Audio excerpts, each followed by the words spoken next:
नमस्कार कास्तकार बांधवांनो, तर आपल्या सर्वांसाठी घेऊन आलो शेती मित्राच्या माध्यमातून नवीन व्हिडिओ पुनणाऱ्या तमाम शेतकरी मित्रांचे व कास्तकार बांधवांच्या आजच्या व्हिडिओत खूप खूप स्वागत।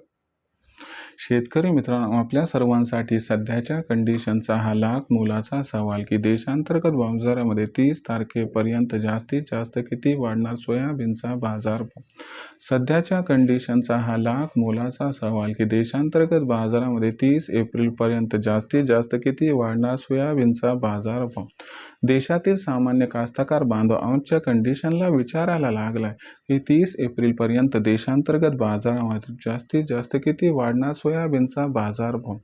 जर महत्त्वाच्या प्रश्नाचा आपल्यासारख्या सामान्य कास्तकार बांधवांना जाणून घ्यायचं असेल अचूक उत्तर, तर मला वाटते सर्वांनी व्हिडिओ शेवटपर्यंत एकदा पाहायलाच हवा व त्याचबरोबर व्हिडिओ शेवटपर्यंत पाहत असताना जर आवडला तर नक्की व्हिडिओस लाईक करा व त्याचबरोबर जास्तीत जास्त कास्तकार बांधवांपर्यंत व्हिडिओ पाठवण्यासाठी व्हिडिओला एकदा शेअर करा आणि चॅनलला सबस्क्राईब करून जरूर नोटिफिकेशन बेल ऑल करा। याच्यामुळे येणारा प्रत्येक व्हिडिओ आपल्या सर्वांना मिळत राहतो सतत। तर मित्रांनो, आपल्या सर्वांच्या मनातील सध्याच्या कंडिशनचा हा लाख मोलाचा सवाल की देशांतर्गत बाजारामध्ये 30 एप्रिलपर्यंत जास्तीत जास्त किती वाढणार सोयाबीनचा बाजारभाव। जर महत्त्वाच्या प्रश्नाचा आपल्यासारख्या सामान्य कास्तकार बांधवांना जाणून घ्यायचा असेल सविस्तर व अचूक उत्तर, तर मला वाटते याच्यासाठी सध्या देशांतर्गत व आंतरराष्ट्रीय बाजारामध्ये असणारी सोयाबीनची बाजारभाव पातळी, देशांतर्गत व आंतरराष्ट्रीय बाजारामध्ये सध्याच्या कंडिशनला असणारी सोयाबीनची मागणी पुरवठ्याची स्थिती व या सर्वांचा देशांतर्गत बाजारामध्ये 30 एप्रिलपर्यंत सोयाबीनच्या दरावरती कशा पद्धतीने परिणाम होणार व याचबरोबर या परिणामामुळे 30 तारखेपर्यंत देशांतर्गत बाजारामध्ये जास्तीत जास्त किती वाढणार सोयाबीनचा बाजारभाव। चला तर मग आपल्या मनातील सगळ्यात महत्त्वाच्या प्रश्नाचं जाणून घ्या सविस्तर व अचूक उत्तर। जर सध्याच्या कंडिशनला आंतरराष्ट्रीय सोयाबीन बाजारभाव पातळीचा विचार केला तर आंतरराष्ट्रीय बाजारामध्ये सध्याच्या कंडिशनला सोयाबीनचा बाजारभाव $9.75 प्रति बुशेल पासून $10.25 प्रति बुशेलच्या दरम्यान आहे।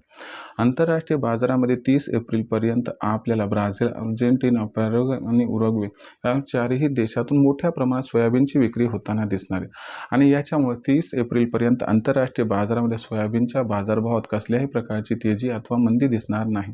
आंतरराष्ट्रीय बाजारामध्ये आपल्याला सोयाबीनच्या बाजारभावात जर तेजी आणि मंदी दिसणार नसेल तर याचा अर्थ 30 एप्रिलपर्यंत आंतरराष्ट्रीय बाजारामध्ये देशांतर्गत बाजारामध्ये सोयाबीनचा बाजारभाव वाढण्यासाठी कसल्याही प्रकारची अनुकूल स्थिती घडणार नाही।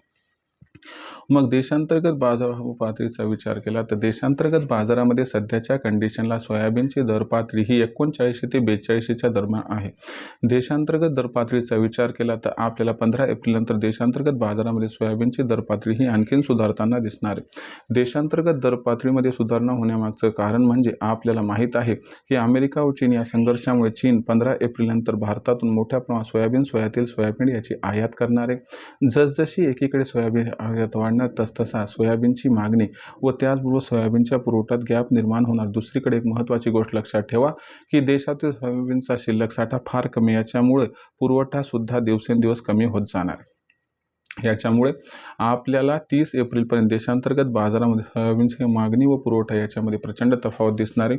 ही तफावत सोयाबीनच्या दराला 30 एप्रिलपर्यंत 100% 200ची तेजी प्रदान करू शकते आणि या तेजीमुळे जर सोयाबीनचा बाजारभाव 41 ते 44 दरम्यान आला तर काहीच आश्चर्य वाटायला नको, असं जाणकारांचं इथं मत आहे। आता राहिला प्रश्न विक्रीचा, तुम्हाला एकच सल्ला देऊ इच्छितो, जसं 42-43च्या भावावर सोयाबीन आलं तिथं विक्री करून टाका, ओरिजिनल पावती घ्या, ज्यामुळे भविष्यात भावांतर योजनेचा आपल्याला फायदा मिळू शकेल। भविष्यात देशातील बाजारात सोयाबीनची दर पातळी कशी राहणार याच्याबद्दल अधिक वाचूक माहिती जाणून घेण्यासाठी पाहत राहा आवडते यूट्यूब चॅनल शेती मित्र।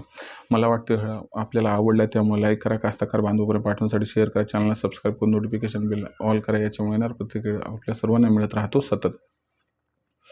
तर मित्रांनो, आता अशाच एका नवीन व्हिडिओ आपल्या सर्वांना आवडत्या यूट्यूब चॅनल शेती मित्रवरून मिळत राहील। तोपर्यंत माझ्या प्रत्येक शेतकरी मित्राच्या आणि कास्तकार बांधवांना आजच्या व्हिडिओत खूप खूप आभार।